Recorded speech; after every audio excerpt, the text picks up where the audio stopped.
Seine est une commune française, située dans le département des Alpes de Haute-Provence, en région Provence-Alpes-Côte d'Azur.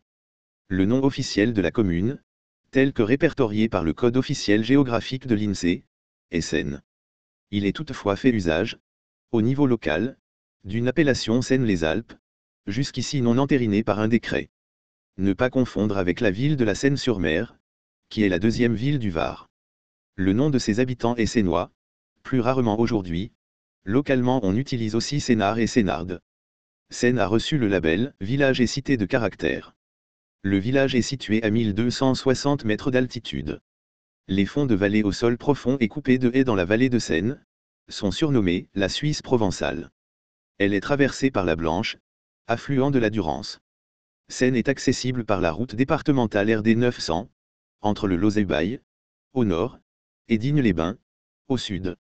La gare SNCF la plus proche est celle de Gare de Digne, ce qui n'est pas la Porte à côté. Aucune des 198 communes du département n'est en zone de risque sismique nul. Le canton de Seine est en zone 1B, sismicité faible, selon la classification déterministe de 1991, basée sur les séismes historiques, et en zone 4, risque moyen, selon la classification probabiliste C8, de 2011. La commune de Seine est également exposée à 3 autres risques naturels, les avalanches, les feux de forêt, les inondations, et les mouvements de terrain. Quelques versants de la commune sont concernés par un aléa moyen à fort. La commune de Seine est de plus exposée à un risque d'origine technologique, celui de transport de matières dangereuses par route. La départementale RD 900, ancienne route nationale 100, peut être empruntée par les transports routiers de marchandises dangereuses. Le plan de prévention des risques naturels prévisibles, PPR, de la commune a été prescrit en 2006. Pour les risques avalanches, inondations, mouvements de terrain et séismes, le dit crime n'existe pas. Dans la liste qui suit, figurent les tremblements de terre fortement ressentis dans la commune. Ils dépassent une intensité macrosismique ressentie de 5 sur l'échelle MSK, dormeur réveillé, chute d'objets. Les intensités indiquées sont celles ressenties dans la commune. L'intensité peut être plus forte à l'épicentre, le séisme du 22 mars 1949, avec une intensité ressentie de 5, et un épicentre situé dans la commune du Lauzet, le séisme du 20 mars 1983, avec une intensité ressentie de 5, et un épicentre situé dans la commune de Seine. Toponymie, le nom du village, tel qu'il apparaît la première fois en 1147, in Sedena, ferait référence au peuple gaulois des Édenates, où serait construit sur la racine Céde, pour rocher, selon Charles Rostin. Selon le couple Fénier, le nom est issu d'une racine oronymique servant à caractériser le relief pré-celtique, Céde. La commune se nomme Seiena en vivaro-alpin, et en provençal de norme classique, et Seino, dans la norme mistralienne. Histoire, Antiquité. Seine est avant la conquête romaine la capitale des Édénates. Elle obtient le statut de civitas sous l'Empire romain. Au Moyen Âge, elle apparaît dans les chartes en 1146, in Sedena, lorsque Raymond Béranger IV de Barcelone soumet les barons provençaux révoltés, guerre Bossanque, après s'être emparé d'Arles. Il convoque les seigneurs de Haute-Provence à Seine, où il renouvelle leur hommage. Les seigneurs sont les comtes de Provence, qui la dotent d'un consulat dès 1223-1220 selon André Gouron, qui sert de modèle à tous les consulats alentours. Vers les années 1220, une grande tour est construite pour défendre la ville, qui est ensuite appelée Seine la Grande Tour. Un concile régional a lieu en 1267. L'hôpital Saint-Jacques est fondé en 1293, suivi à la fin du XVe siècle par l'Hôtel-Dieu. La mort de la reine Jeanne Ier ouvre une crise de succession à la tête du comté de Provence. Les villes de l'Union d'Aix, 1382 à 1387, soutenant Charles de Duras contre Louis Ier d'Anjou. La communauté soutient les Duras, jusqu'au 18 septembre 1385, puis change de camp pour rejoindre les Angevins, grâce aux négociations patientes de Marie de Blois, veuve de Louis Ier, et régente de leur fils Louis II. La reddition de Seine entraîne celle des communautés de Couloubrou et de Beauvillard. La foire qui se tient à la fin du Moyen Âge à Seine bénéficie de sa situation de carrefour, et se maintient jusqu'à la fin de l'Ancien Régime. Seine est le siège d'une baillie, qui devient une sénéchaussée par la suite. Les communautés d'Auzet, Barles, La Bréole, Montclar, Pontis, Selonnais, Saint-Martin-les-Seines, Saint-Vincent, Ubaye, Verdache, le Vernay. La communauté de Beauvillard comptait 88 feux, au dénombrement de 1316. Elle dépendait administrativement de Seyne.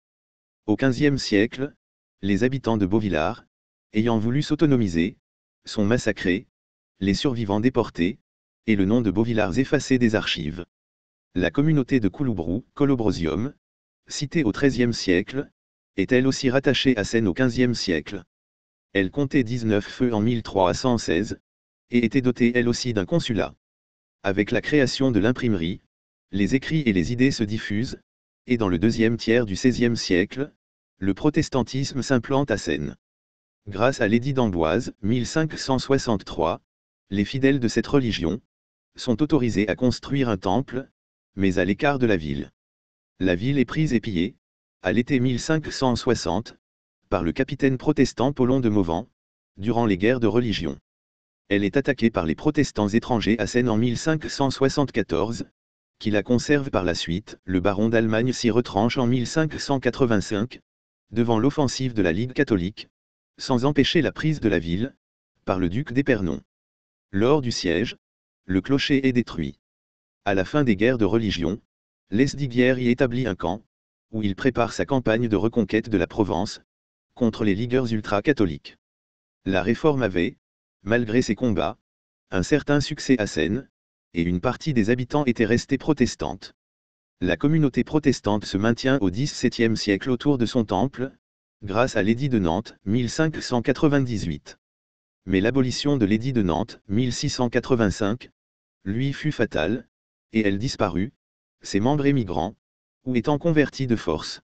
Riez est avec Seyne et Manosque, l'une des 3 seules villes de Haute-Provence, qui ait eu régulièrement un pasteur protestant de 1550 à 1685. En 1656, les 2 hôpitaux, Hôtel-Dieu et Hôpital Saint-Jacques, fusionnent en une seule institution. Les 2 sont relogés dans un seul bâtiment, en 1734. En 1690, le marquis de Parel conduit l'armée piémontaise de 5000 hommes qui descend de l'Ubaye, et assiège Seyne. La ville est obligée de négocier, l'enceinte médiévale étant insuffisante à assurer sa défense, et la rançon est fixée à 11 000 livres. Cependant, la remontée de la milice de Provence et du régiment d'Alsace le font reculer. Dès le 24 décembre, des crédits sont débloqués et 9 bastions construits par Niquet. La nouvelle enceinte achevée en août 1691, laisse la grande tour à l'extérieur de la ville, mais renforcée. Après l'alerte plus sérieuse de 1692, c'est toute la frontière alpestre qui est révisée par Vauban.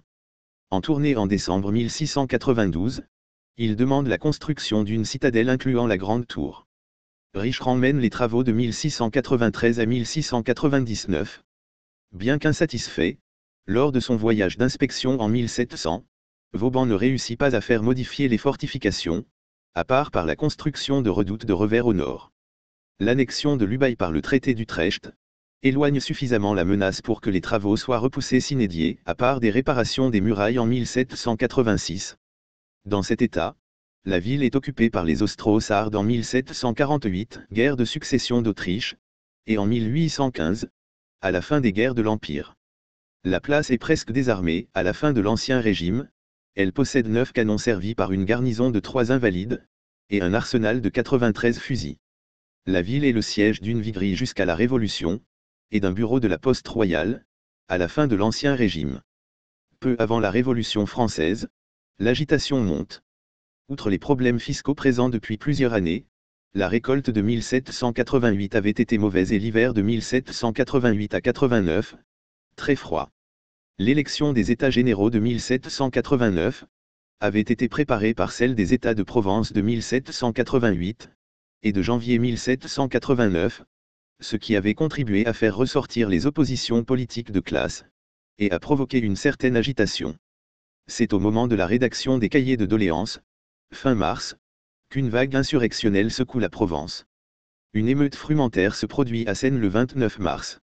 Des paysans se regroupent, protestent par des cris, menacent les possédants. L'émeute ne va pas plus loin, et n'obtient aucun changement, contrairement à d'autres de la région. Dans un premier temps, la réaction consiste dans le rassemblement d'effectifs de la maréchaussée sur place. Puis des poursuites judiciaires sont diligentées par le Parlement de Provence, Mais les condamnations ne sont pas exécutées, la prise de la Bastille, comme les troubles de la Grande Peur, provoquant, par mesure d'apaisement, une amnistie début août. La nouvelle de la prise de la Bastille est accueillie favorablement, cet événement annonçant la fin de l'arbitraire royal et, peut-être, des changements plus profonds, dans l'organisation de la France. Immédiatement après l'arrivée de la nouvelle, un grand phénomène de peur collective s'empare de la France, par peur du complot des aristocrates désirant recouvrer leurs privilèges. Des rumeurs de troupes en armes, dévastant tout sur son passage, se propagent à grande vitesse, provoquant des prises d'armes, l'organisation de milices et des violences anti-nobiliaires. Cette grande peur, venant de Tallard, et appartenant au courant de la peur du Mâconnais, atteint Sène le soir du 31 juillet 1789. Les consuls de Turiet et de Belleaffaire, étant prévenus par ceux de Gap, qu'une troupe de 5 à 6 000 brigands se dirigeait vers la Haute-Provence, après avoir pillé le Dauphiné, transmettent la nouvelle aux consuls de Sène. Immédiatement mis en alerte par la rumeur, les consuls de Sène transmettent la nouvelle à Sisteron, et Digne, faisant ainsi se propager la grande peur. Ils préviennent également toutes les paroisses du ressort de la viguerie de Sène, et envoient des messagers à Gap et Embrun demander des nouvelles.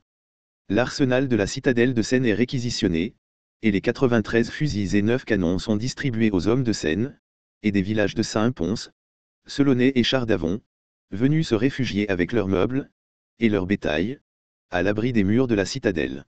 Dans la nuit, des messagers venus de Rochebrune et Lamotte, confirment les nouvelles, et ajoutent que Romans a été mis à sac. Du sud, des nouvelles aussi inquiétantes arrivent, sur l'occupation de Castellane par 4000 barbets, et l'avancée de 1000 piémontais dans la vallée de la Durance. Dès le 2 août, l'affolement retombe, les faits divers à l'origine des rumeurs étant éclaircis. Mais un changement important a eu lieu, toutes les communautés du futur département se sont armées, organisées pour se défendre et défendre leurs voisins. Un sentiment de solidarité est né à l'intérieur des communautés et entre communautés voisines, et les consuls décident généralement de maintenir les gardes nationales sur pied. Aussitôt la peur retombée, les autorités recommandent toutefois de désarmer les ouvriers et les paysans sans terre, pour ne conserver que les propriétaires dans les gardes nationales. La Société patriotique de la commune y est créée pendant l'été 1792. Sène connaît une certaine industrialisation au XIXe siècle, avec le développement d'industries textiles. Comme de nombreuses communes du département, Sène se dote d'écoles bien avant les lois Jules Ferry, en 1863, elle en possède 5, installées au chef-lieu et au village de Pompierry, au Bas-Chardavon, à Saint-Pons et à Couloubrou. Ces écoles dispensent une instruction primaire aux garçons. Au chef-lieu, une école réservée aux filles est imposée par la loi Fallou, 1851. La commune profite des subventions de la deuxième loi Duruy, 1877. Pour reconstruire ou rénover ces écoles, seule l'école du Bas-Chardavon n'est pas concernée. Le crash de l'Airbus A320 de la Germanwings, vol 4 rue 9525, est un accident provoqué par le suicide de son copilote, Andreas Lubitz, qui a précipité son avion contre une montagne à Pradès-Haute-Bléone, dans les Alpes du Sud françaises, le 24 mars 2015. Les 144 passagers et 6 membres d'équipage de l'Airbus A320 de la compagnie allemande Germanwings, qui reliait Barcelone, Espagne, à Düsseldorf, Allemagne, ont été tués sur le coup. C'est le 3e plus grave accident aérien en France par le nombre de victimes.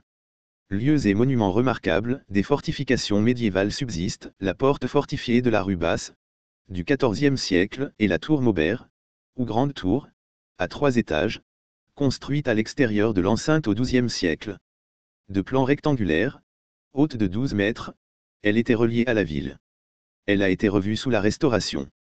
Le reste de l'enceinte était en fait constitué des murs des maisons, construites en continu, sans ouverture sur l'extérieur. En 1690 à 1691, l'ingénieur Niquet fait commencer des travaux d'une nouvelle enceinte beaucoup plus grande, avec 9 tours bastionnées dont 6 subsistent. Ces tours à 2 niveaux, sur sous-sol, de plan pentagonal, sont une innovation de Niquet. Ces travaux ont été revus par Vauban, qui demande l'ajout d'une citadelle lors de son passage en 1692.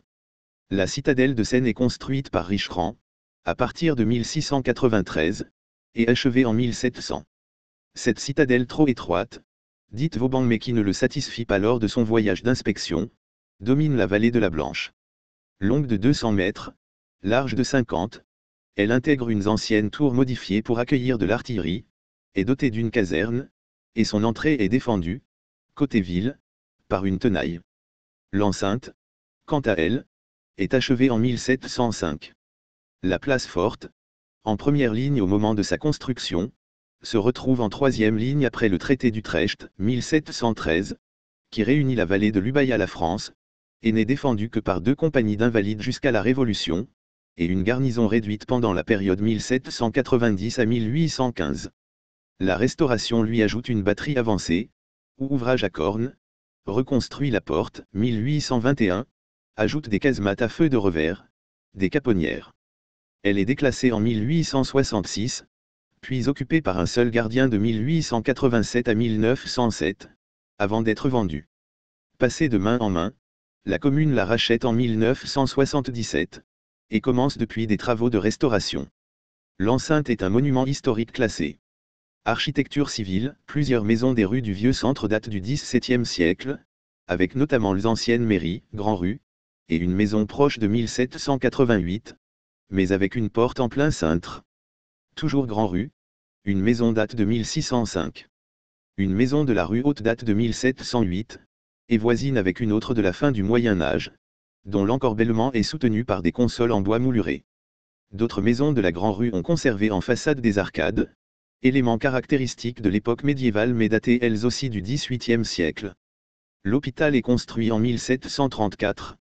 Le banc à dossier sculpté, à assise en cuir, et la table de hêtre à 5 pieds, des XVIIe et XVIIIe siècles, actuellement conservés à l'hôtel de ville, proviennent de l'hôpital, et sont classés monuments historiques au titre objet. Plusieurs fermes de la commune sont fortifiées. Art religieux, église Notre-Dame de Nazareth, façade à rosaces, chapiteau, saint en extase, 1713.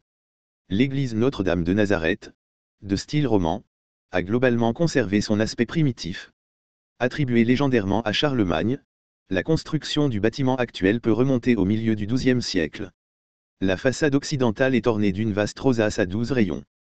Elle est également ornée d'un cadran solaire, composé sur une plaque de marbre, et datant de 1878. L'ancien porche a disparu.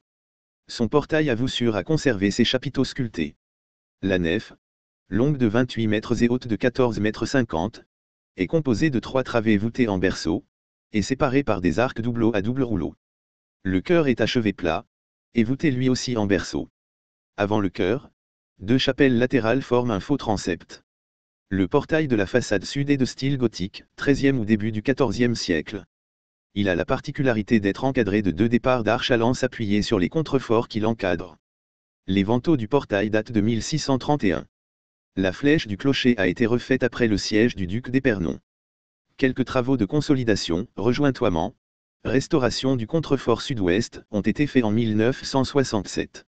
Les chapiteaux sont sculptés de visages humains et de personnages au corps tordu par les tourments que des diables leur infligent. Les fonds baptismaux ont 4 mètres de diamètre. L'église est classée monument historique depuis 1862. La Sainte Famille de l'autel est peinte directement sur le panneau du retable, dans un style archaïque pour le XVIIe. La chaire en bois, au décor sculpté, datant du tournant des XVIIe et XVIIIe siècles, est classée. Le mobilier de l'église comprend plusieurs croix de procession, dont une en argent, ornée d'émaux champlevé, du XVIe siècle, classée, une sculpture sur bois en relief de Sainte-Madeleine, dorée, du XVIIIe siècle, classée, l'autel et le tabernacle du couvent des Dominicains, en bois doré, du XVIIe siècle, classé, un tableau de la Sainte Famille, du XVIe siècle, classé, un bénitier en marbre de Morin, du XVIIe siècle, et un tabernacle placé sous un baldaquin à 6 pieds, du XVIe siècle, venant du couvent des Trinitaires, classé. Enfin, le prêtre dispose de vêtements sacerdotaux au grand complet, chasuble, dalmatique, chape, voile recouvrant le calice, bourse, étole, manipule, en satin broché, aux ornements colorés, avec une croix historiée d'un paysage, du XVIIIe siècle, ensemble unique pour le département, classé. L'église des Dominicains, de style classique, est construite sur un plan relativement complexe, dans la nef, qui compte 6 travées, chaque travée large est suivie d'une travée étroite, toute voûtée en berceau aplati. Les travées étroites étaient percées d'un œil de bœuf, les travées larges le sont de baies carrées. Ces 6 bustes reliquaires, du XVIIe siècle, sont encore de style archaïque, classés au titre objet. Elle est ornée d'une crucifixion du XVIIe, où le Christ est entouré de tous les instruments de la Passion, de 2 pénitents et de 2 anges, classés. Le couvent dont elle fait partie, construit en 1683, est un monument inscrit. Le voile du Saint-Sacrement de l'église est en soie brodée d'or, 67 cm sur 71 cm. Il représente 2 anges en prière de part et d'autre d'un autel sur lequel un agneau d'argent est sacrifié. Ce voile est un objet classé depuis 1908. La commune compte encore de nombreuses chapelles, celle des pénitents, clocher à 3 faces, XVIIe ou XVIIIe siècle, chapelle Saint-Pons à Saint-Pons, du début du XVIIe siècle, avec une nef de 5 travées, clocher gothique de 1437, dont le mobilier comprend notamment un calice d'argent du XVIIe siècle, classé, les chapelles au hameau Bachard-d'Avonnet du Haut-Chard-d'Avon, à Couloubrou, à Le Faux, à Mort, à Pompierry, au Rémusat, et au Haut-Savornin.